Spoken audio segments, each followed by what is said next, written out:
everybody. Welcome to another DVD Extras, a special edition with a special guest, Paul Noffsinger. DVD Extra. Oh, yeah, we got to do the intro for sure. Extra. Give me your Paul, give me your sexiest voice so you can do it now.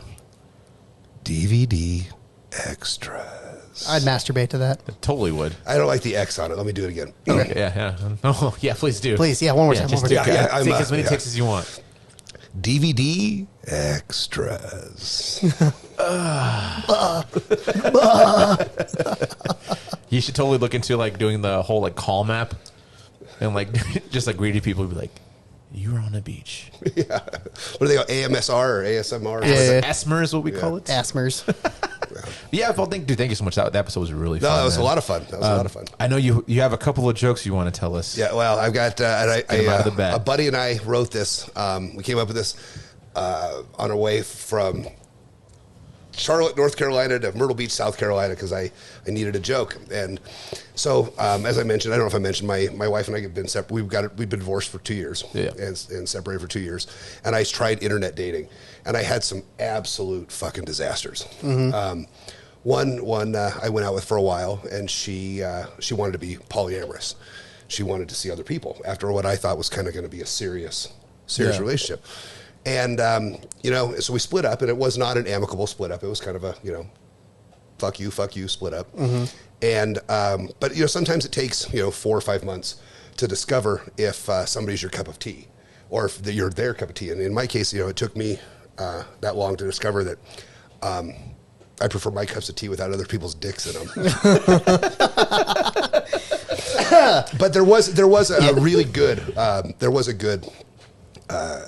woman that I met. She was pretty awesome. Her name was Kate, and we met. She lived down in Denver. We met a couple times, went out, had a great time. And one night we booked a hotel room at the Brown Palace, and we were going to go out for big fancy dinner and just hang out in Denver. And so we get checked in the room. We go down to the bar, and she says, "So my twin's going to meet us tonight." And I'm like, I gave her this look. She goes, "I didn't tell you I had a twin." And I said, "No, I don't remember that." She goes, "Well, oh my God, is that okay?" And I said, "It's fine." So the twin met with us, and we went out and got just shit faced.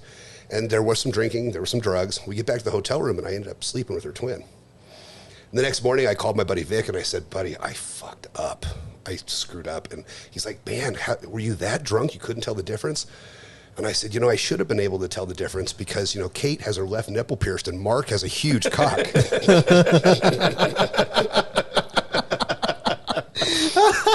That is the greatest way we've ever started any DVD Extras, and I love it. That's perfect. So this is the kind of shit you hear at the Mystery Collection shows. So welcome. Welcome, yeah. That show's gonna be awesome, man. Yeah, definitely. So I kind of want to transition into this topic real quick because we're all three of us are performers, but you perform in a very specific way. Yep. How do you think that there's like a relationship between like a musical performance and like what you do? Well, one of the things. Did you ever know Jeremy Grant? He had a big beard. I was the basketball player. Yeah, I know. He just got traded to Portland. He lived here in Greeley for a while. Did you ever know him? I don't think so. I don't think so. Okay, he lived here. He was one of my best friends and a very talented guitar player. They had a band called Turn 4 for a while. I remember Turn 4. I think that sounds familiar. And I used to go over my set list with Jeremy because that's one of the things I took from music for sure. Is you guys you don't just pick your set list based on what songs goes here. What's next? What else do we have to play? Mm-hmm. There's very specific things you put in very specific places. If you care, yes. Yeah, well, that's very true. Yeah. I mean, if you're trying to make it a living, yes. Well, or if you care about the art. I mean, exactly. And so I've really taken that from music is that the build and then where Kiss has had the same set list for 40 years. Yeah. And it works. And it didn't come to them just by chance. They worked to get it to where it builds, and then they punch in the nuts with Beth, and then they come back, and then they finish with Rock and Roll All Night. And so that's something I've taken from music. The other thing that is different, and not to discredit, what you guys do. Let's say Sabbath. Yeah. Sabbath is on stage in front of 40,000 people. Yeah. They don't give a shit. Yeah. There's too many people. There's too many people for them to even feel the feedback. Yeah, they won. It doesn't matter. Yeah, I get that. But you're playing at Bricks, or what is it called now? Tight Knit. Tight Knit. Shout out Tight Knit. I'm going to start getting it because Tommy's awesome. Yay, Tight Knit. But you're playing there, and if things aren't going the way that you want with the audience, you have to make on-the-fly changes. Yeah, exactly. I agree. Because the difference is you literally make eye contact with every Right. single person there. Right. Yeah. Well, and in my show, I have a conversation with 60% of the crowd during my show. Yeah. All of my stuff is interactive. What I did for you guys in the show, it's stuff like that. I have volunteers come up, I go into the crowd, and there have been nights that it's dead. Oh, I was there for the Christmas party it was for oil company, remember? God.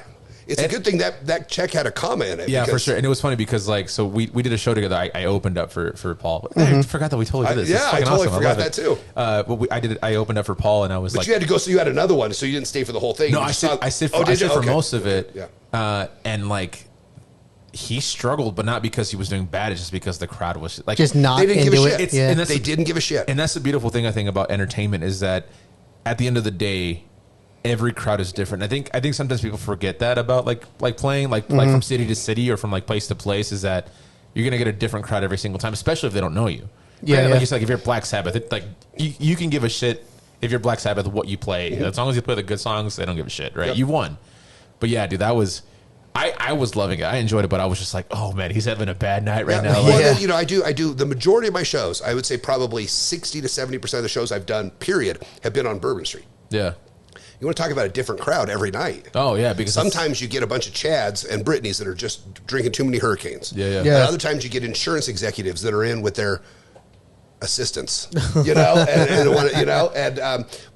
the other thing that I've taken from music is that, and you and I talked about this just recently, I think at the bar.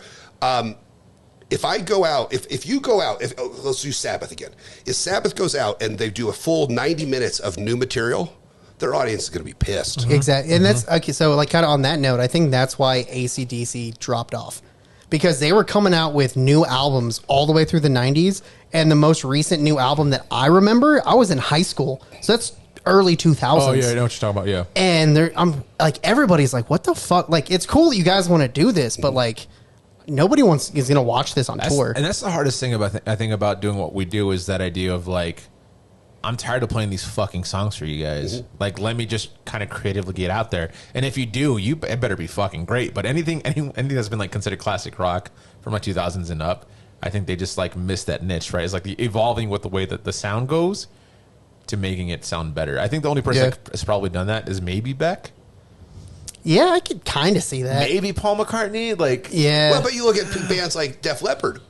They're putting out new albums, and they're still selling out tours because they know the new album is not what people are coming to see. That's more for them. The new album is getting them on the radio, getting them on, if the radio is still a thing, it's just giving another income.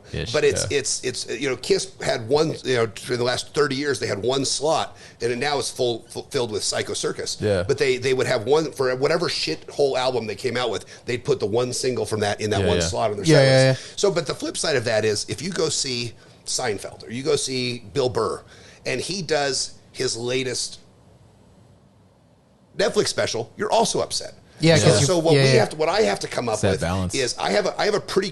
Here in Colorado, I have a pretty good following. I would say probably every show that I do here in Colorado, with the exception of the Fort Morgan one, is 60%, 70% return people. Yeah. But in New Orleans, I can't say that it's that big, but there's a good return in New Orleans as well. But I can't do a new show all the time. But I also can't do the Mystery Collection Greatest Hits all the time.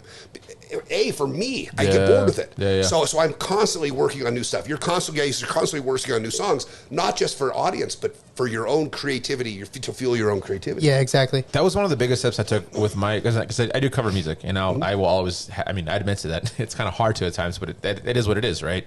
I have a hard time sometimes playing at a venue more than once a month, or even once every 2 months, because I'm just kind of I literally did the same set like a month ago, kind of thing, right? Yeah. But the problem is with that sometimes is I got to get out of my head, and I'm sure you're probably the same way. Is what's a good blend of putting in the new with the old and actually mixing into one thing? But I've got a routine, my imaginary friend routine. I don't know if you've seen this. It's my Stairway to Heaven. Yeah. It's the piece that defines my show the most. Sick. Yeah. I love that. And I took it out of the show for a while. And I took it out of the show because I felt like everybody had seen it and everybody knew the story. And a friend of mine came to my show, and my imaginary friend when I was a kid was named Yehudi. Yeah. And it's a true story. The whole thing's absolutely 100% true. And he said, "No Yehudi story?" And I said, "Yeah, I figured the audience is getting bored with it." He goes, "That's why I came." Yeah. Yeah, that's So you have to. And I talked to my friend Rob Walker, who's a theater guy, about that, and he said, "You know what? People go see Hamlet every time and don't expect anything different." Yeah. And I think that's for me. You saying that it shows that the true artistry of what you're doing, because I mean I'm sure you can agree the same way. Is finding that balance between bringing new stuff, but also pleasing the crowd that's there to see the things that you want to see, right? Yeah, and like my band right now is kind of like in that interim because we haven't played a lot of shows, but now we've played enough. So it's like, okay, what are we adding, and what are we taking off? Yeah. Well, I look at my set list every night, and there are probably 6 that are always there.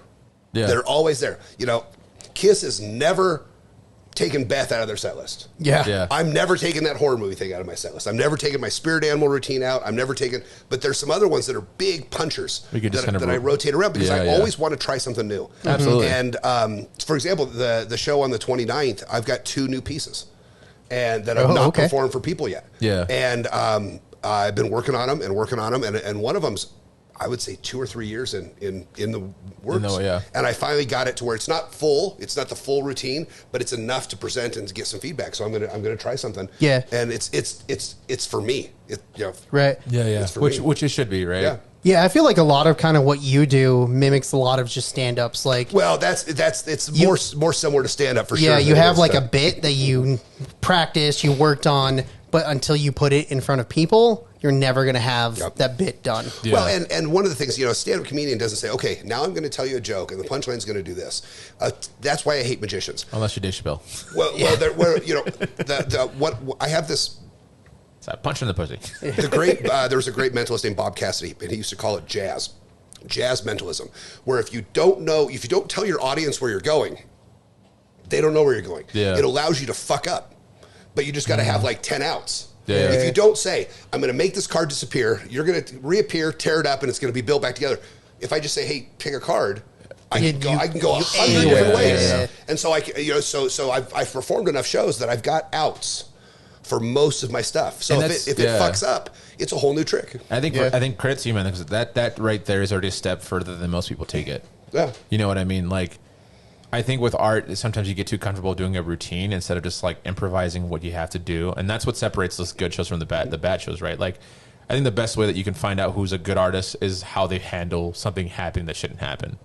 So like breaking a string, or like the amp's not working, or like my favorite is like Stevie Ray Vaughan like breaking the guitar string, but he's still like fucking shredding, and then he has like a whole and he's like switching a guitar with his like tech. And it just keeps on going, and you're just like, that is performance. Yeah. I watched a video the other day of Danny Carey of Tool busting one of his drum heads. Yeah. And, Danny Carey's a monster. Yeah. Oh, yeah, and definitely. He's just killing it. And he looks back at the guy and does this, and the guy comes underneath while Danny Carey's still just monster, just bashing everything. Yeah. Replaces drum head. Danny Carey never misses a beat. Yeah, never pauses, never misses. And, I don't know nearly as much about music as real musicians, but they change their count 3 or 4 times during the song. Tool changed their timing, and he has to maintain. I mean, it's perfect. And man, like I really wish I could can get to that point where like I can play my set list for a new crowd every night, but I know it to the point where I don't even have to know it. Yeah, it just like comes out. Oh, I can do Yehudi. I can do my imaginary friend routine in my sleep. Yeah. I lived it. It's a true story, and there's probably 5 or 6 pieces. If I get called to do a show, I can put the show together in 10 minutes, and I can do a 45-minute show with my standards, and if they, So I guess that's a good transition to like my next question is, how do you answer, how do you kind of like capitalize or just go forward with someone just like not believing that what you're doing is an actual job? If that makes any sense. And I'm only saying this. And I'm only saying this because of my experience, right? Like, we have this very similar kind of experience. Because I think that's my biggest struggle right now is that, especially with we're doing it with our production company, people just take it as like, this is like a hobby thing, or like with my music, like, like she's just playing at bars, so you must be doing it for fun. I'll tell you a couple things. I spent 17 years in finance, wearing a coat and tie to work every day as well. Right. So, but I joined the Chamber of Commerce a couple of years ago, and thought it would against the advice of other performer friends, I thought it would get me corporate level shows. Yeah. So I went in And they asked me to do a little presentation, and it was fine. But I gave in my spiel, I said, you guys, it was in August of that year. And I said, you guys are going to be getting ready to plan your holiday parties soon. And you're going to hire local entertainment. Do me a favor. Pay them. Do not ask them to do it for exposure. Thank you so That much, is man. offensive, and it is insulting. We are professionals, and this is what we do. And if I had to pay myself for the hours I've spent in this basement writing, the hours I've had to pay myself building props or practicing, if you had to pay yourself for every hour you practiced, you would be so far in the red. Yeah, exactly. That you would have never made a penny. And what these people don't understand. So my friend Lou, the great Ludini, one of my heroes, my mentor in magic. A dope name. He's an amazing. He's a Fort Collins magician. He's done the Arts Picnic every year. The Arts Picnic. You've probably seen him. The Arts Picnic. He got a call one time, and somebody asked him to do a show for exposure. And he says, well, let me ask you, are you having it catered? And they said, yes. And they said, are they doing it for exposure? Yeah. Damn. Well, no, but they cut us a deal. Are you having it emceed? Yes. Is he doing it for exposure? You have a band? Or you have a venue? No, but they cut us a deal. Because I'll make you a deal. You tell me. You don't have to tell me the price, but tell me the percent deal that they did, and I'll do better than that. Yeah. And it's so offensive, and I think it's a total lack of respect for art. Yeah, and I think more than anything, honestly, you like everything you said right now. Like, fuck yeah, like seriously, like that was legit. There you go. Yeah, that's what you wanted. No, that's not what I wanted. But it was an added bonus because I think you're absolutely right. Like, I think when it comes to what we do, especially even with something like us podcasting, it is entertainment, and it's not like it's what this is my favorite line from any Batman movie is: if you're good at something, you never do it for free. Right. And I think I had a hard time for the past like 10, 11 years to be able to be like, yeah, no, I know you have a charity. I absolutely understand that. I can give you a discounted rate, but I can't do it for free. Yeah. And I've always felt bad about saying that because you're just like, you want to help them out. But at the same time, it's like, well, if it's a weekend, I'm not going to sacrifice my weekend to make that happen. Right. Like, if it's like a Wednesday, then yeah, maybe you'll just do it for free because you're not doing anything anyway. I do have a rule of having 2 shows that I do for free for charitable causes. Yeah, Because I believe that 100%. I donate shows every year. I pick a couple and I do it. And sometimes they're for charity. Sometimes they're for friends. But also friends pay friends. Yeah, friends pay friends. That's and I you know, cut them a deal, but friends pay friends. I absolutely agree with that. I think sometimes it's not even not necessarily their fault. I think it's just the way it's people. my fault. No, but when a friend calls me for a show, what do you charge? Oh, I'm not going to charge you. Yeah, no, I agree with that. Yeah, no, yeah. Sorry, I think I'm talking more about like the whole idea of how people see me, like artists in general. Right.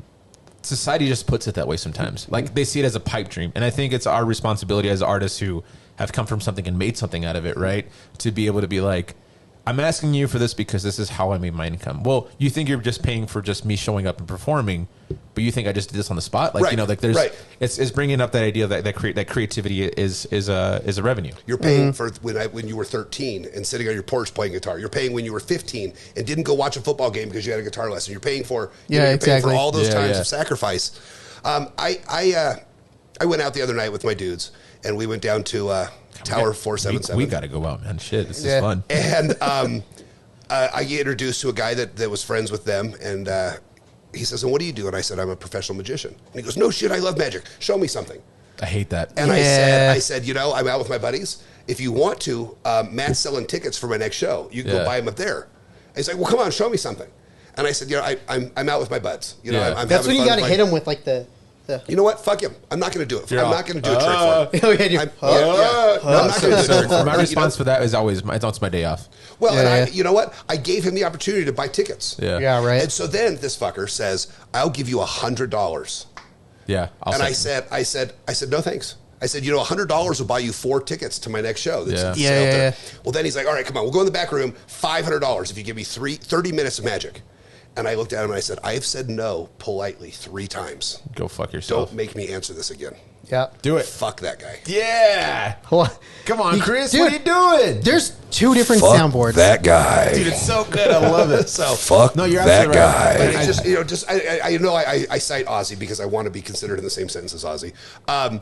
He's out having dinner with his family. Nobody goes up and says, "Hey, will you sing Crazy Train?" Exactly, because he made it. Right. Yeah. And I think it's just changing that mindset for sure, man.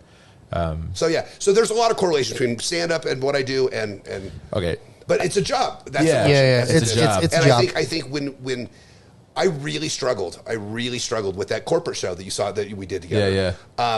I called a buddy because that was my first entrance into corporate magic. I hated that shit, dude. That was a terrible show. And I called a buddy of mine. I called a buddy of mine that does corporate level shows, and I said, "How do you bid these?" Yeah. And he says, "Don't do it for less than X amount." I said, "We've talked about the imposter syndrome. I suffer terribly from the imposter syndrome." And I said, "There's no way these guys are going to pay that." Oh, well. So I cut it in half on my bid, and the woman calls me within 10 minutes. She's like, "Oh my God, I've seen your show. I thought you were going to be a lot more than that." Yeah. That's when you're like, That's the worst. So, but the next one I bid, and it was big. I got what I was worth. Yeah. And when you assign a value to what you do, other people will assign that same value. Actually, no, I agree with that. And man. that's literally what we're working with, trying to do, like podcasting for other people kind of stuff. Yeah. Yeah. I have one more question for you. And then do you have any questions for Paul? Yeah. All right, cool. This is going to come out of left field, I think. So you obviously, I know you don't like calling yourself a magician, but you study that realm of like, absolutely, like mystic arts, right? Yeah. What are your thoughts on like Doctor Strange and like the MCU aspect of how they do magic shit? So, like South Park, I have not watched one. That's okay. No, that's still okay. Yeah. So, but I will talk about TV magicians. Okay. Chris Angel, very popular, or was very popular. It's hard. It's hard to compete with TV magicians because they're TV magicians. Yeah. Yeah. They have a production that goes into all of it. Yeah. You know, cameras do right. cameras it's are like the calling biggest Star magic Wars. thing. It's like calling Star Wars. But you know, the other thing is there's a lot of, America's Got Talent has a lot of magicians on it. Penn and Teller Fool Us has a lot of magicians on it. Yeah. And I think magic on TV is good. Good magic on TV is good. Right. Bad magic on TV is not good. It's like, everybody's worried about exposure. Bad magic's worse for exposure than the masked magician. So, but Doctor Strange, I don't know have enough. I don't know about. That's fair. No, I just figured I'd ask because it's like, what's the movie? Now You See Us, Now You See Me. Oh, yeah. That's all CGI. Yeah, right. That's all CGI. Oh, absolutely. Like it shows how they do tricks. But it like, hurts performing magicians that that we can't live up to CGI. That's like our TikTok, man. Yeah. I guess I guess TikTok is probably the same exact thing for you as well, but yeah, no. So I was only asking. I'm just like, well, like it is like this like mystic of like how magic is like a real thing, but also like witchcraft and things like that. But go back and watch like The Prestige or The Illusionist. I love those movies. Are amazing. And that was, I mean, it's all Nolan too, so you know it was actually practical effects and actual magicians. Right. So I did some consultant work for a guy, and I'll tell you, for Stanton LaVey. Okay. And Stanton LaVey is Anton LaVey's grandson. Anton LaVey is the founder of the Church of Satan. Okay, gotcha. You know the picture, the bald head, the goatee, the big chalices, the pictures. And he was making a documentary on his grandpa. Well, his grandpa believed he was magic and that he could perform magic. So Stanton wanted to recreate some of these effects because he didn't have the budget for CGI. So he wanted me to recreate some of these effects. Yeah. So I wrote up, 60 or 70 different effects and researched the shit out of them, spent months writing all this stuff, and send it off to him. And I don't know where they are in the process of the movie. My relationship with them has ended. But it was fun to try to think about how I on film would try to convey magic being real. Yeah. One of the rules of the Mystery Collection, and I do a lecture for magicians, and this is part of it. If magic were real, would I find your card? If I could really do magic, there's a great prop that I have sitting over the shelf there. Bars. It's that was bars. But it's a spirit trumpet. Yeah. And it comes preloaded with magic in it, and the spirit's voice tells you your card is the 7 of hearts. Fuck you. You have a chance to talk to a spirit? Yeah. And you're using it for fucking. That is terribly insulting to your audience. Yeah. That I'm claiming to be up here. Now, in my show, I don't claim to have powers. I don't claim to be magic. I claim to own crazy relics that influence. That's why I was bringing up the whole doctor, because they have like relics as well. Okay. So, sorry. I should watch it. I don't have any reason why I haven't. Let's do shrooms and watch it together. All right. And the first one would be really fun. If you had the opportunity, if you had the opportunity to talk to a spirit, and you ask it to find a fucking playing card. Yeah, dude. And you're charging adults $75 a person to come in and watch this shit. Yeah, right. That's intense. Yeah, but that's also you like bringing like leveling up the magic aspect of things. Right. So that's fucking dope. Yeah. So I just I hate it. I hate card tricks. I hate them. I hate stuff like that. It's not, if you could do magic. What I want people in my show is there's a great book, the book's called The Boy's Life, and I read from it, and I shouldn't have quoted it if I didn't have it in front of me. But I want people to remember what it was like when they were a kid, they saw a shooting star. Yeah.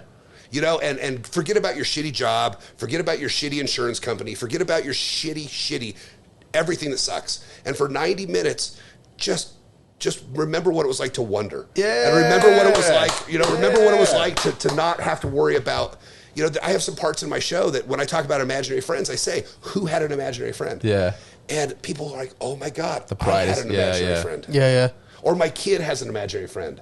And so I was asking about imaginary friends, and this woman at one of the corporate shows I did, hardly wearing any clothing and ridiculously drunk, her imaginary friend was Uncle Monkey. Yes. Okay. Yeah. Yo, that's dope. Honestly, like, props to you, man. That's really cool to just see you expand further just into your entertainment, to just bring out something that people maybe have lost or just enjoy. So when you're saying just for 45 minutes, forget what you fucking do and just enjoy, that itself is, I think, why I do music and why I have that episode. Yeah, dude, that's fucking dope. Like, that's super sick. It's because I've seen real magic. Yeah. In concerts and in theater productions and in magic shows and in lectures and in TED Talks. I've seen real magic to where you're transported to a different place and you forget that I got a stack of bills at home or I got laundry. Fuck and for a 45 minutes to an hour, you get to believe that there's something good. And our world's fucking ridiculous right now. Everything's fucked up. And if we can take 30 minutes out of our life and make somebody else's 30 minutes a little bit better. Don't get me wrong. There's a lot of dick and fart jokes, and there's a lot of but I have people that leave my show, and one of the first Facebook reviews I got was, I would have paid the same amount for that ticket if there was not one magic trick just to hear those stories. Yeah. And it's that weird entertainment value. Like, doesn't matter what you do. If you can transcend people from them sitting in a bar, them sitting at whatever venue you're at, if you can take them out of their mind, like, oh, I'm not at a bar, I'm listening to the story, I'm listening to the song, and then they're just completely in that moment, that's worth almost anything. Well, that's why live performances are the best thing, man. I mean, some of the happiest moments I've had have been, sharing the stage with you. And doing shows that have been extreme, like Battle of the Bands. I know, I bring it up so much because it was one of my favorite shows. Because we said, "Fuck it, we're not competing. We're just going to have a good time." And we had a blast. We were laughing, sweating, just having a great time. The crowd had a good time. We won the fan vote. We got second place, but we were like, dude, we won this show. Like, it is, I don't care what anyone says. Like, we had a good time. Sometimes it's just for you. Yeah, exactly. So if we have time for one story real quick. We got as much time as you want, man. So I have this routine based on, it's a circus routine. And I'm reworking it right now, and I don't think it'll be ready for another year or so. But I did it hundreds of times. And I call a spectator up, and they end up coloring a picture of a clown. And after the show, I called this woman up, and she colored it, and the trick went just as well as I'd hoped. And after the show, her boyfriend comes up with her, and they said, her boyfriend says, "Would you sign this picture for us?" And I said, "Sure." So I signed it, and they said, "Will you take a picture with us?" And so I'm holding it, and they get there and take a picture. It's just very weird. And he says to her, or he says, "Would you write the date on it too?" So under my signature, I write the date. And he says, he looks at her, and he goes, "Hey, would you go get us 2 more drinks to go, and then we'll go?" And she said, "Sure." So she goes to the bar, and he says, "Would you write the time under the date?" And I'm like, "Sure." So I write the time, and he goes, I'm sorry for being weird, but I just want to document every minute of this night. I'm going to start crying about the story. I tell this every time. He goes, "I want to document every minute of this night because when we get down to the street, she's no longer going to be my girlfriend. She's going to be my fiance." Man. Right. Yeah. So he wanted me to be part of this. So this picture of me with the time and all that shit on there is part of. So a year later, I get a message on Facebook. They had fucking framed the clown picture, the tickets from my show, and the picture of us together, and it was on their wedding table. That's awesome, of pictures. Dude, that's legit. So now my silly little bullshit show in New Orleans that I gave not one shit about is part of these people's lives forever. That's. I guess I'll leave it at this. If you guys want to add on to this, please do. I've realized a long time ago that me performing is not about me, and I think you found that, and I think that's the fact that you got so happy and in line about that. Like for me, that's a win. Like for me, that's why people should do art.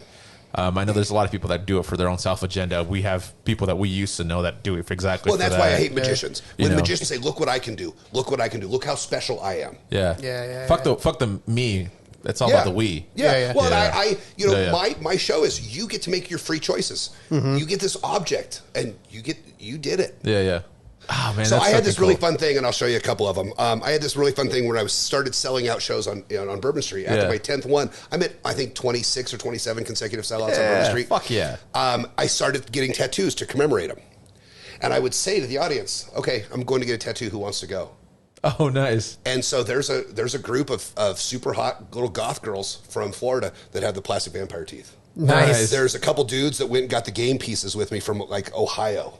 Dude, that's sick. And so now they have this story that they were on Bourbon Street and some asshole magician said, "Hey, let's go get tattoos." Yeah. And I've got matching tattoos with these people. And there's a couple on this arm too that match from all over the country that we went and got matching. My skull here, another guy from Mississippi got it. And so it's just being part of this, Ernest Hemingway, this is my whole premise for why I quit my job and I'm doing what I do. Ernest Hemingway, who I quote ridiculously too much, had a quote that says, "A man dies 2 deaths. His first death is his natural death. His second death is the last time somebody says his name." Oh yeah, I get. Yeah, okay. Fuck. And It's so that whole Coco, bro.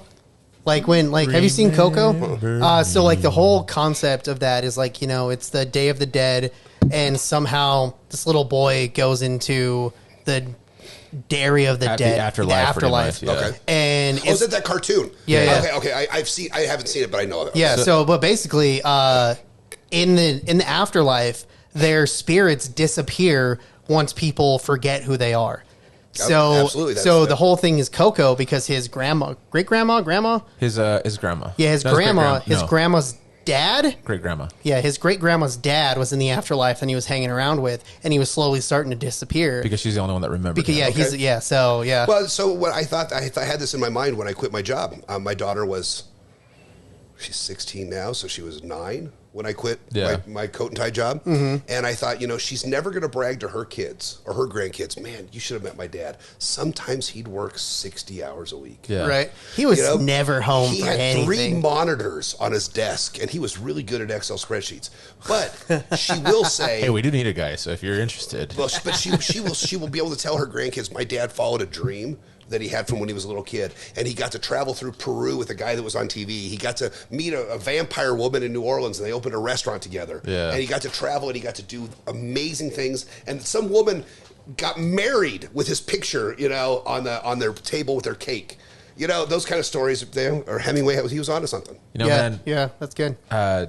Thank you. Yeah. I think this is really weird because I'm actually like wholesome feeling right now. Like I'm not all dick and fart jokes. I got a lot of good ones, but I'm not all dick and fart it's jokes. not even that, man. I feel like we've never had this kind of conversation as this long, and the fact that it's actually on a podcast, it actually means a lot more to me because I can actually look back to this. It's one of those things, man.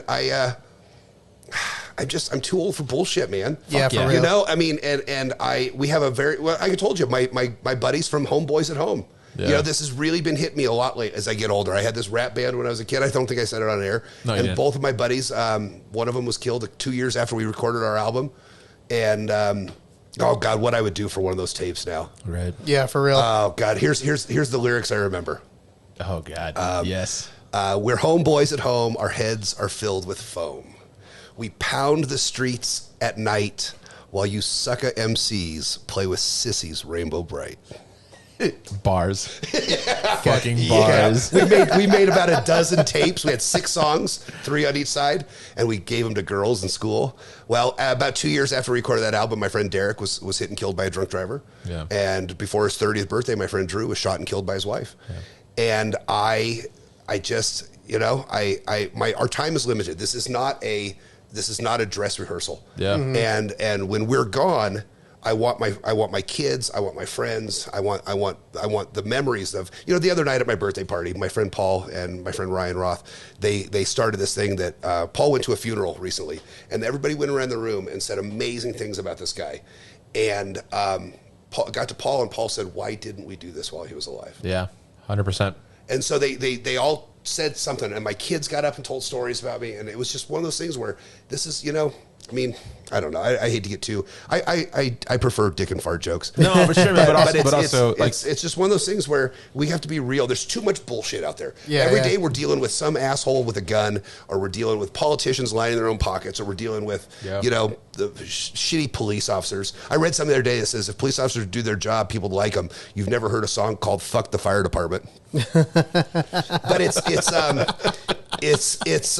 just we have to start change somewhere, and we got to do it with ourselves. And I just like I said, the last 2 years have been fucking miserable. Well, I've seen a counselor every week since, and I've worked on a lot of stuff, and I just there's no time to dwell on my marriage failing. It sucks. It's not how I wanted it. I didn't want my hand to be cut open. Yeah. I didn't want, but I'm stronger and better for all that stuff happening. Absolutely, Yeah, man. for real. Cheers to that, man, for sure. That was You know what? This is definitely probably my favorite DVD actually we've ever done.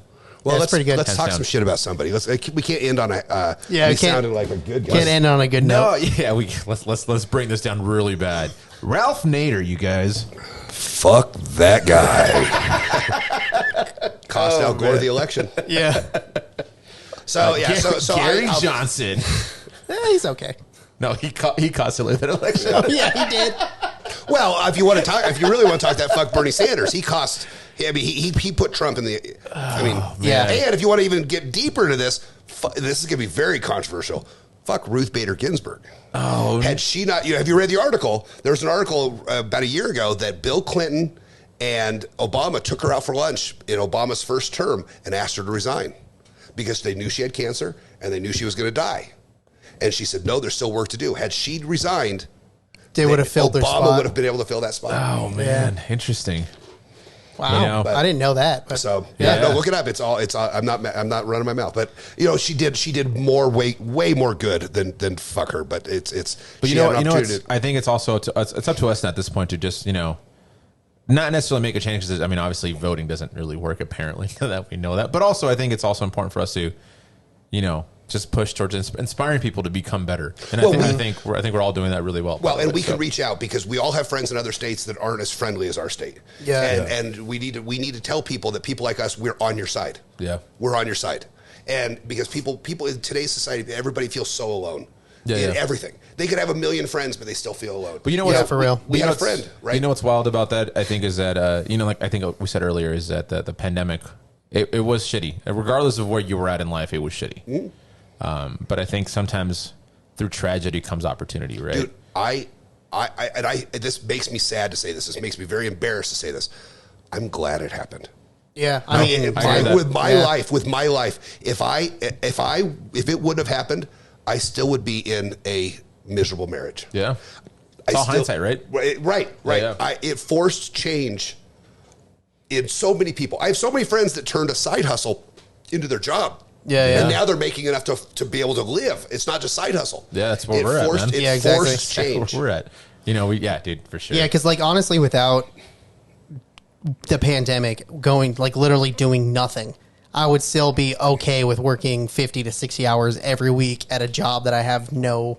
And not only that, man. No reason to be there. It was also an opportunity for us to just be like, wait, we got to think about ourselves. Yeah. But with that consequence, obviously, you have people who went the wrong way on that aspect, and I totally understand why. Because this life has always been about when's the next buck. When instead of just thinking about what's next for me, it's more what's next in the agenda for me to grow a little bit more. So, man. It was awful. It was a terrible experience. Honestly, there was moments where I doubted myself way more than I should have. But at the same time, that panic made us be able to be here. Yep. Yeah, exactly. Well, I was working out every day. And I was down to the healthiest and the best weight I've been because I had a suit I wanted to wear on my tour. Yeah, and that was the goal, is to wear this suit on tour. And then all of a sudden, shit starts the first casualty in my life was Friday the 13th. Yeah, because I have Friday the 13th parties. Oh yeah. And it got canceled. Well, I have 3 taps right back here, and we had 3 kegs of beer. Yeah. So Leah, my stepdaughter, and I sat down here for the next month and drank beer and watched X-Files. All of that weight came back on. Right. It brings this whole level of depression, this whole level of doubt. Yeah, but those memories are definitely probably worth it. You know what I mean? Yeah. It's I'm so much. I am more optimistic today about my future in my life than I think I've been in a long time. You know what, man? And that's the cool thing about it is I think out of all of this, I've found, I'll speak for myself, I'm sorry. I've found people that I can actually want to hang out with more. And those people that I call friends are still my friends, but there's more people now like Chris, like yourself, Armando, Tommy, Matt, these people that are just trying to advance their agenda to become better, but also to make everything else better in between them. And I think that's these dudes that put on. So when I had this flood last year on my birthday, I had dudes show up and just start bailing things out. I mean, I had books everywhere. I lost about 80 magic books into the water, some of which went back to the 1850s. Shit. But I was in the hospital, had my hand put back together, and dudes just showed up. Yeah. They just showed up. Isn't that wonderful? But it's so humbling. Yeah. And so I stopped my buddy Travis. He was coming up the stairs, and I've got my hand sewn to here so it doesn't clot and all this stuff. And I said, dude, this is so humbling. I can't believe you guys are doing this. And he goes, this is a testament to how you treat other people. Yeah, absolutely, man. Everybody just showed 100%. up. Mm-hmm. So that was a breaking point that was just like, I am more optimistic right now than I have been in years. Good. I get to do. I say this, and it sounds like I'm joking. I am the luckiest kid in the entire world. I get to travel, tell dick and fart jokes, eat at some of the best restaurants in the world, meet some of the most amazing people. Man, my life's not wasted on me.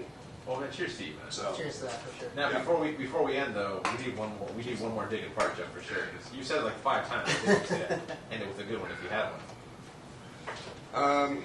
Well, so this isn't a good dick and fart joke, but this is the opener of my show. What elementary school did you go to? Montfort. I went to Montfort. Who was your 5th grade teacher?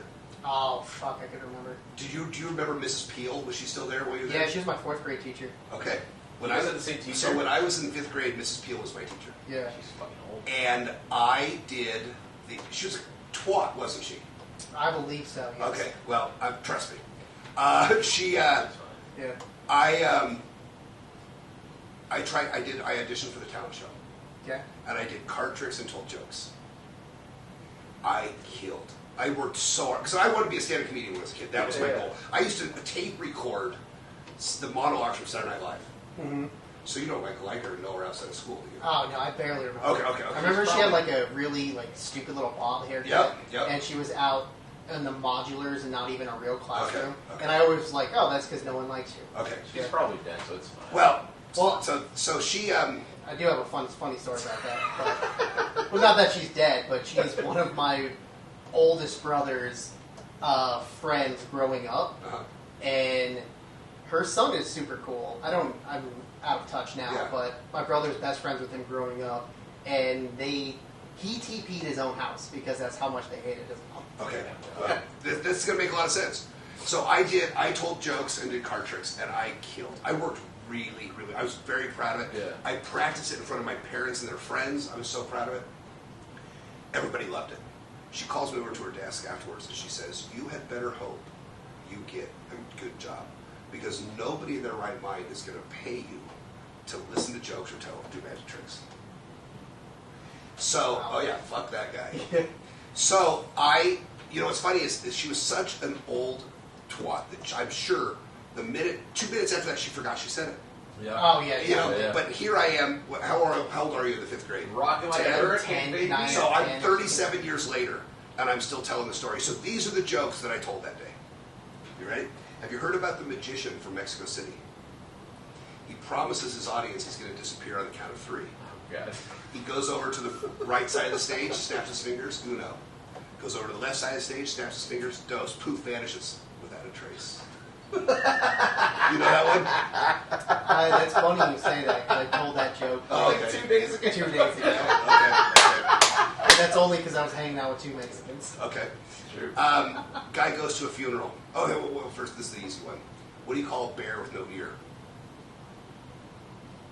A butt. A butt? Yeah. Yeah, I was going to say that, but I was like, is it? Now, this is a fun one. This is a slow burner.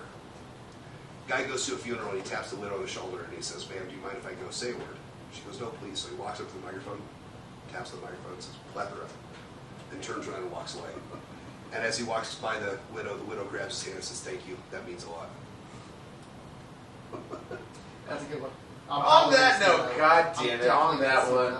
Paul, we want to thank Well, you so much people for moan, and I'm like, you fuckers are moaning, but you're telling somebody that at your office on Monday. 100%.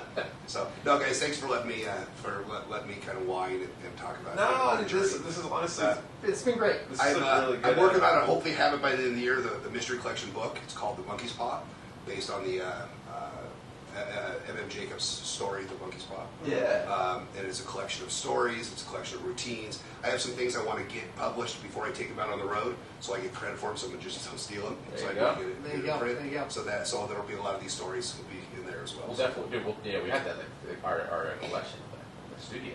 Yeah, for sure. Yeah, dude, thank you so much, man. Honestly, that was really good. Absolutely. Since the last show was pretty rough.